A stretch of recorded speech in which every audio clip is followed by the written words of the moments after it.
Bonsoir à tous et bienvenue si vous nous rejoignez sur TM1. Nous sommes lundi soir et c'est l'heure de l'actu en débat, le magazine de la rédaction qui passe en revue l'actualité de la semaine. Au menu de ce soir, El Hadj Gamou, les enjeux d'une nomination et l'Alliance des États du Sahel. À moins de 2 semaines du sommet de la CEDEAO, les lignes bougent au niveau de l'Alliance. On parle avec Alassane Souleymane, journaliste. Monsieur, bonsoir. Bonsoir, Yapi. Merci d'avoir répondu à notre invitation. C'est toujours un plaisir. Monsieur Laya Diarra, journaliste au Soir de Bamako. Monsieur, bonsoir. Bonsoir, Yapi. Merci une fois de plus d'avoir répondu présent à notre invitation. El Hadj Gamou, l'homme de terrain chevronné qui a passé le plus clair de sa vie sur le théâtre des opérations, vient d'être nommé gouverneur de la région de Kidal. Sa nomination pourrait-elle apporter la paix dans cette région entre les Imgad et les Ifogas qui se regardent en chien de faïence? Monsieur Souleymane, qu'est-ce que cela vous inspire quand vous entendez que Gamou est le nouveau gouverneur de la région de Kidal? Bon, moi je pense que c'est un juste retour des choses. Vous savez, quand on nomme quelqu'un à un poste comme celui de gouverneur, dans tous les pays, tout de suite on essaie un peu de passer au scanner, la personnalité, le parcours, est-ce que la personne a les compétences pour et tout ça. Si vous posez toutes ces questions-là, je pense que Gamou répond à tout ça. Gamou, c'est pas n'importe qui au Mali.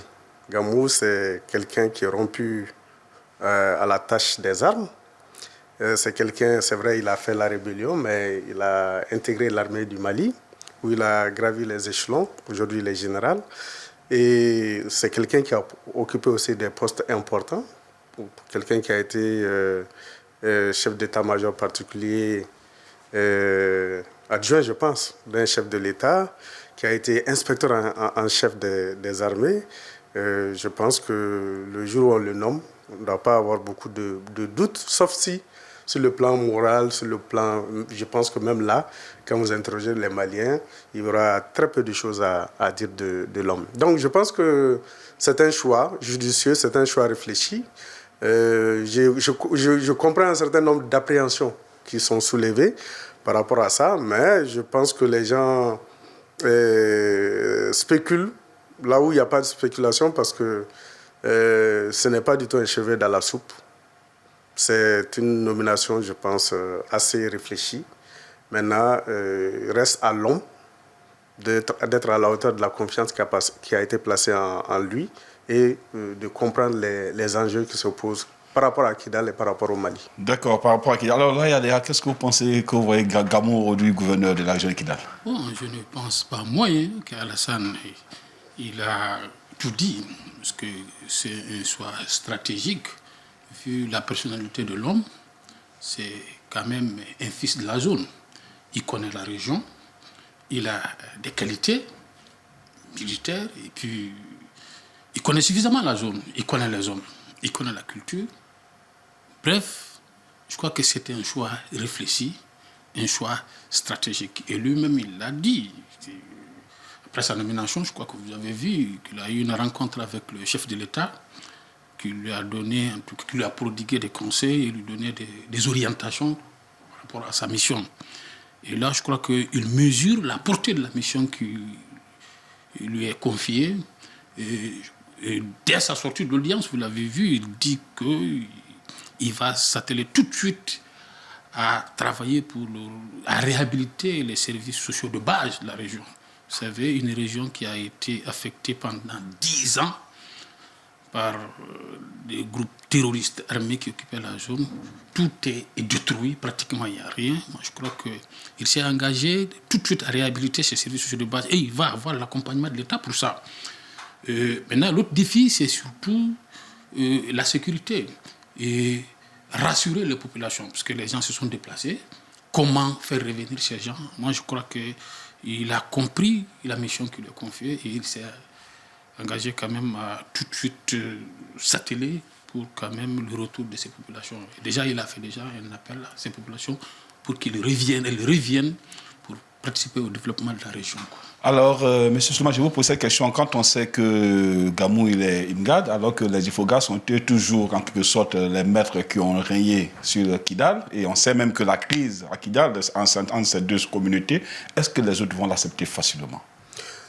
Bon, écoutez, les autres peuvent ne pas accepter facilement, mais il ne faut jamais oublier un paramètre. On est en République. On est en République où la République, c'est la chose publique. Donc, c'est la chose qui appartient à tout le monde. Quand on a décidé d'être dans une République, d'être dans un État, d'être un élément d'une nation, parmi tant d'autres éléments, il faut accepter un certain nombre de symboles. Et donc, on n'oubliera pas ces aspects communautaires. Mais c'est la République qui va primer, c'est l'État qui va primer. Et d'ailleurs, pourquoi il y a tout ça aujourd'hui à Kidal, presque 30 ans, je dirais même depuis l'indépendance, c'est parce que l'État est rejeté, la République est rejetée par un certain nombre. Et ça, quand l'État retrouve la plénitude de ses moyens et de sa force, il va devoir l'imposer à ceux qui n'en veulent pas. Et donc, il faut que ceux qui pensent que Gamou est un Imagad et qu'il vient prendre la place de quelqu'un, c'est qu'ils comprennent que Gamou est un officier de l'armée malienne, c'est un citoyen malien qui a accepté la République avec ses règles, avec ses lois, et que la République met en mission. Et la loi, elle est là pour tout le monde. Donc il faut qu'eux, ils acceptent que Gamou est là pour faire régner la loi de la République, la loi de l'État, et que cette loi-là, elle est pour Gamou, elle est pour eux. Et s'ils acceptent ces conditions, ils viendront s'asseoir tranquillement. Mais s'ils n'acceptent pas, vous savez, l'État, il n'a pas de visage. Mais c'est un colosse. Il sait broyer, il sait choyer ses enfants. Mais aussi, quand tu te dresses contre lui aussi, il a tous les moyens pour pouvoir te broyer quand tu rejettes ces lois. Donc moi, je pense que cela est un faux débat. Mais ce sont des paramètres dont il faut tenir compte. Dont il faut tenir compte avec beaucoup de délicatesse, parce que tous les fils valent, tous les fils sont égaux pour la République. Même les plus récalcitrants, il faut créer les conditions pour les ramener à la maison et pour leur faire entendre raison et pour qu'ils rentrent dans les rangs, pour que tout le monde se mette ensemble, travailler pour le développement harmonieux au bénéfice de tous. Dira, qu'est-ce que vous en pensez avec cette communauté, les deux communautés qui se dégagent en chaîne de faïence? Bon, c'est vrai, il y a cette inquiétude, mais je crois que Alassane l'a dit, et Kidal, il y a ses spécificités. Et cet aspect communautaire, il ne faut pas le voir. Il faut plutôt voir qu'on est en République. Une République est régie par les lois. Et la loi, elle est valable pour tout le monde, pour tous les enfants du pays. Qu'il s'agisse d'Ifogas, de Peul, de Bella, de Tamashek ou autres, tout le monde est égal devant la loi. Et Gamou, du fait qu'il est Imgad, il ne faut pas que les autres pensent que... Parce que les autres aussi, à un moment donné, étaient quand même dans des conditions où c'est eux qui géraient. Et personne n'a pipé mot. Et aujourd'hui, ce n'est pas parce que Gamou est là qu'on doit dire que Gamou il est ethnie et qu'on lui donne le pouvoir pour qu'il règne sur les autres. Mais il est en mission de l'État. C'est l'État qu'il a, c'est un représentant de l'État. Donc, tout le monde doit se soumettre aux règles de la République. Et il est là pour ça. Il est là pour ça. Alassane l'a dit, la République, c'est soigner ses enfants. Mais quand il faut châtier, elle n'hésitera pas à le faire. Et alors, justement, oui, allez-y. Oui, et les autres doivent voir en Gamou un représentant de l'État qu'ils doivent suivre. Il n'y a pas de raison qu'on essaie de le rejeter. Il n'y a pas de raison qu'on le rejette, mais plutôt, il faut venir et participer et l'aider dans la réussite de la mission qui lui a été confiée par l'État. Justement, parlant de réussite de la mission, c'est vrai que tout à l'heure, vous avez essayé de brosser un peu, mais selon vous, quels sont vraiment les défis qui attendent Gamou? Les défis, c'est surtout, comme il l'a dit, c'est apaiser la région. Vous savez, aujourd'hui, Kidal a été reconquise dans des conditions que vous n'ignorez pas. L'insécurité est résiduelle. C'est quand même un chef d'exécutif régional. Kidal, c'est quand même une région très vaste. Donc, il y a des récalcitrants qui sont là, qui vont toujours chercher à entretenir l'insécurité. Et il est de son devoir de tout faire pour que la région soit stabilisée. Non seulement en combattant ceux qui doivent être combattus, mais aussi en invitant les autres qui ont peut-être des inquiétudes à les rassurer pour qu'ils reviennent participer au développement et à la construction de la région, quoi.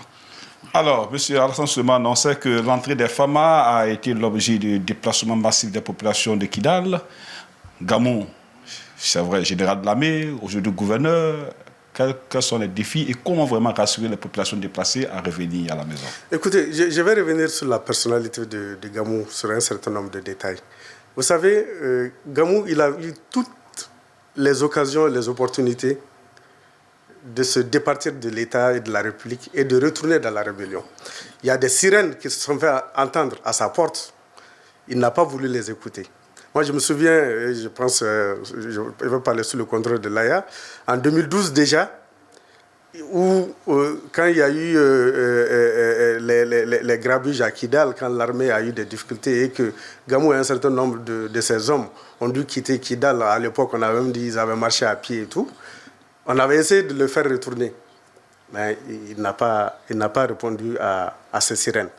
Et juste après, avec les épisodes de 2014, avec la visite ratée du Premier ministre et tout, on a essayé aussi un certain nombre de forces extérieures, mais il est resté lui-même. Ça veut dire que lui, il a tourné la page d'un certain passé. Il est résolument engagé dans la République. Donc je pense que c'est cet homme-là qu'on a amené pour ouvrir une nouvelle page pour Kidal. Et j'ai bien aimé aussi les propos du ministre d'État, le ministre de l'administration intérieure, qui a dit qu'il faut finir avec ce particularisme de Kidal. Et c'est ça la mission de Gamou. Parce que Gamou, il connaît la région, comme Laya l'a dit, il connaît les hommes, il connaît les difficultés, les problèmes internes dans la communauté touareg, notamment le fractionnement avec les fractions. Il sait les équilibres. Et je pense qu'en se mettant, en portant l'habit de l'État, l'habit de l'agent de l'État, l'habit de cet officier de l'armée malienne, il saura trouver les équilibres pour pouvoir d'abord ramener tout le monde à la maison, ceux qui sont partis. Ensuite, il l'a dit lui-même, ramener les services sociaux de base.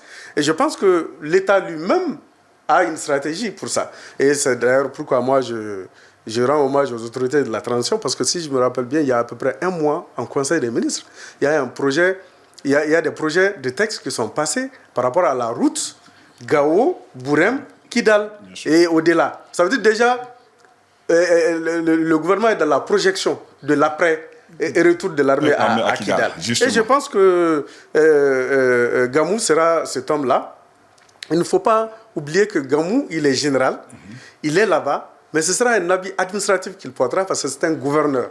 Okay? L'armée sera à côté. Ok, justement, pour pouvoir avancer, justement, une question rapide pour qu'on puisse tourner cette page. Selon vous, est-ce que Gamou peut maintenir la flamme de la paix à Kidal? Oui, moi je n'ai aucun doute. Parce que lui-même, il s'est montré comme homme de paix. Homme de paix. Layadia? Je pense la même chose. Oui. Parce que Gamou a toujours présenté ce visage d'un homme qui se sent bien dans la République. Se sent bien dans la République et c'est un homme qui a toutes les qualités et toutes les compétences, tous les atouts, je veux dire, pour réussir la mission qui lui a été confiée. Alors, justement, pour réussir la mission qui lui est confiée, alors, on va suivre ce processus de près ensemble. Nous allons prendre le deuxième thème de notre débat qui est... Alors, désormais, ils sont rassemblés sous l'étendard de l'Alliance des États du Sahel. Les autorités militaires du Mali, du Burkina Faso et du Niger ont décidé de mutualiser effectivement leurs forces afin de faire face aux défis qu'ils partagent, c'est-à-dire la lutte contre le terrorisme. Alors, aujourd'hui, la première question qui me vient en tête, peut-on dire, M. Lehadiara, que l'Alliance des États du Sahel est une panacée efficace pour la lutte contre le terrorisme? Bon, je crois que l'Alliance, c'est quand même une idée géniale. Une idée géniale parce que l'avènement de cette alliance a eu lieu à un moment où les pays sont confrontés à ce défi sécuritaire. Vous savez, le Burkina, le Niger et le Mali sont en proie à une insécurité entretenue par des groupes terroristes et des narcotrafiquants. Et vous avez vu que depuis la signature de ce traité d'alliance, Et les opérations conjointes qui sont menées sur le terrain et donnent des résultats vraiment éloquents. Et je crois que c'est quand même une chance pour les États de se mettre ensemble et de comprendre les défis et les enjeux qui se posent à eux pour y faire face. Et je crois que c'est une idée géniale. Une idée très géniale. Alors, Alassane Soumané, vous êtes de cet avis? Mais oui, vous savez que moi, je suis un citoyen malien et je suis très heureux. Je n'étais pas là en 1960 pour l'indépendance, taper, applaudir pour l'indépendance, mais je suis là en 2023 pour cette nouvelle indépendance. Et je pense que l'Alliance des États du Sahel est le symbole de la nouvelle indépendance, la nouvelle souveraineté. Et je suis fier d'être témoin de ces moments forts, historiques, intenses pour nos États. Les 3 États pour commencer. Moi, je n'ai aucun doute que d'autres États vont venir parce que tout le monde commence à comprendre en réalité que l'AES n'est pas une mésaventure, n'est pas une... voilà, l'Alliance, c'est la réalité de nous, Africains. C'est une idée qui est venue de nous, qu'on n'est pas venu nous souffler à l'oreille. Et donc, je pense que c'est original. Et je pense que tous ceux qui hésitent, qui sont de l'autre côté de la rive, ils vont chercher à nager, même sans gilet. Hein. Ils vont nager, ils vont arriver à l'autre rive. Ils vont arriver à l'autre rive. Justement, bientôt, il y aura un sommet de la CEDEAO qui vont se pencher un peu sur la question de la sous-région. Alors, selon vous, que peut concrètement dire la CEDEAO face à l'engagement des États du Sahel? Est-ce que, quand ils ont pris leur destin en main, est-ce que la CEDEAO vraiment peut aujourd'hui encore imposer des trucs à ces 3 États? Non, la CEDEAO cherche beaucoup plus aujourd'hui. Fait le tour d'un certain nombre de boutiques pour chercher de l'oxygène, pour ne pas mourir. Moi, les gens me connaissent, je suis foncièrement anti-CEDEAO pour tout ce que la CEDEAO pose comme acte. Je ne suis pas du tout fier de cette organisation, de tout ce qu'elle a posé comme acte contre nos États, simplement parce qu'il y a eu des renversements de pouvoir. Mais ces organisations-là, elles sont là d'abord pour les populations. Et quand on se met à asphyxier les populations pour juste aussi changer l'ordre parce que vous n'êtes pas d'accord, moi je pense que ce ne sont pas des organisations viables. Et je pense que l'Alliance est un véritable défi pour la CEDEAO, pour la survie de la CEDEAO. Si ceux qui y sont ont l'intelligence de s'accommoder, de comprendre que le monde est en train de changer et que il change jusque sous nos pieds, parce que l'AES, tout ce qui arrive dans nos pays, c'est une part du changement global qui s'opère dans le monde. Si au niveau de la CEDEAO, les leaders qui y sont encore ont cette intelligence de comprendre que ce changement-là vaut pour eux-mêmes, pour leur population, et qu'il faut essayer de trouver les passerelles pour pouvoir amortir le choc et essayer de préserver l'essentiel, oui, mais s'ils n'y ont rien compris et qu'ils continuent encore à se figer contre l'AES, je pense qu'ils regarderont le train de très très loin lorsqu'il sera très loin. Là, Diarra, la CEDEAO n'était pas temps pour la CEDEAO de faire sa mue? Bon, je crois que les dirigeants de la CEDEAO sont en train de comprendre le message. Parce que quand le Mali a décidé de prendre son destin en main, et quand la CEDEAO nous a imposé des sanctions injustes et illégales, et moi je crois qu'il faut saluer la résilience des Maliens qui ont compris et qui ont accompagné les autorités pour faire face à cette épreuve. Après, vous avez vu le cas du Niger et du Burkina Faso. Et quand il y a eu les événements au Burkina, il y a eu d'abord la menace. On va intervenir militairement, on va imposer, réinstaller Bazoum, on va chasser les militaires et nous sommes à pratiquement combien de mois aujourd'hui? Rien. Et chaque jour, les 3 pays admettent la preuve qu'ils sont soudés pour faire face à l'épreuve. Et c'est un message pour les dirigeants de la CEDEAO qui doivent comprendre. Parce que la CEDEAO ne sera qu'une coquille vide sans les 3 États. Il ne faut pas voir l'économie de ces 3 pays, mais ces 3 pays ensemble, c'est un poids. C'est un poids économique dans l'espace CEDEAO. Et je crois que la prochaine rencontre de la CEDEAO, je crois que serait une occasion pour réfléchir et pour lever les sanctions injustes qui sont infligées, en tout cas au pays, et de chercher à ramener, à se retrouver avec ces pays pour enclencher la dynamique. S'ils comprennent ça comme ça, tant mieux. Maintenant, s'ils ne comprennent pas ça comme ça, moi je crois que les 3 pays sont déterminés à aller. Et Alassane l'a signalé, et on voit aussi des jeux de phare, parce que je ne doute pas que d'autres vont rejoindre ce D'autres vont rejoindre, bien sûr, le navire. Alors, on a vu que ce week-end, il y a eu la rencontre des ministres de l'économie ainsi que des experts des 3 pays. Et dans les recommandations, des résolutions de cette rencontre, on parle de la création d'une zone monétaire. Est-ce une façon de dire à la CEDEAO, bien surtout à l'UEMOA, que faites attention, nous sommes prêts aussi à vous défier? Bon, c'est un message, hein, parce que quand tu vois les recommandations déjà issues de la rencontre ministérielle, entre autres, il y a eu, d'abord, on parle de la création d'une banque d'investissement des États de l'espace AES et la création d'une centrale nucléaire commune. Et quand on voit aussi que la sécurisation et la fluidité, en tout cas d'approvisionnement de l'espace, moi je crois que c'est un message que la CEDEAO doit comprendre. Surtout la banque d'investissement, il y en a qui vont jusqu'à dire que est-ce qu'on n'est pas dans la dynamique de créer une monnaie commune. Moi je crois que même lors de la réflexion quand même est portée sur les menaces et les enjeux, en tout cas pour ces pays qui sont ensemble. Et les opportunités aussi, encore que les pays ont en commun, et mesurer les forces et les faiblesses.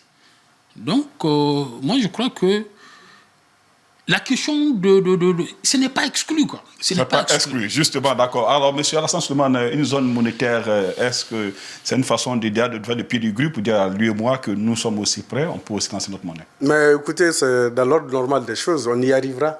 On y arrivera parce que vous savez, la lame de fond même de tout ce qui se passe sur le plan géostratégique à travers la création de l'AES et un certain nombre d'événements qui sont survenus, c'est le nouveau paradigme relationnel entre, par exemple, les 3 pays de l'AES et l'ancienne puissance coloniale, la France, et au-delà le monde occidental.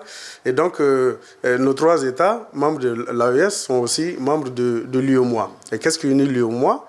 Il y a la monnaie, il y a le CFA et tout, et on sait quelle est la part d'un pays comme la France dans cette situation-là. Donc, si on a accepté d'aller à la rupture, à une forte rupture avec la France, sur un certain nombre d'accords économiques, d'accords politiques et tout, si la monnaie reste, rien n'est fait. Donc, inéluctablement, moi, je pense que les prochaines étapes, on ira à la monnaie.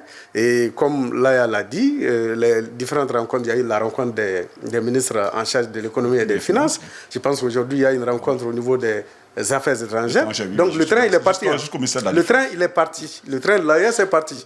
Donc maintenant, il va falloir bien ouvrir l'oreille pour entendre le coup de sifflet du train, quand le train siffle. Mais il est parti et je ne pense pas qu'il soit arrêtable. Et on parle de train. Et cette nouvelle intégration économique autour de l'AES me laisse moi rêver très prochainement, et je pense que nous avons les ressources pour ça. Très prochainement, d'une ligne de fer Bamako, Bobo, Ouagadougou, Niamey, Gao, Tombouctou, jusqu'à Bamako, une boucle. Okay? On a la capacité de faire ça, une boucle, un chemin de fer Bamako-Conakry, pour arriver au port de Conakry. Déjà, avec la Guinée, il y a beaucoup de choses. Le chemin de fer existait déjà entre Conakry et Kankan. Et il y avait déjà un projet de chemin de fer entre Bamako et Conakry. Et je pense que la liaison, c'est juste Kankan, Bougouni, Bamako. Et c'est une affaire de 200 et quelques kilomètres. Okay. Donc, c'est-à-dire qu'on peut rêver, et l'AES nous fait rêver. Et je pense que l'AES nous envoie juste un message. Tout est possible si nous comptons sur nous-mêmes. Alors, mesdames et messieurs, chers téléspectateurs, tout est possible si nous comptons sur nous-mêmes. C'est sur ces mots que nous refermons notre débat. Nos invités étaient M. Laya Diarra, du journaliste au Soir de Bamako, et M. Alassane Souleymane, journaliste. Merci de nous avoir suivis. Au revoir, à très bientôt et bonne suite sur nos programmes.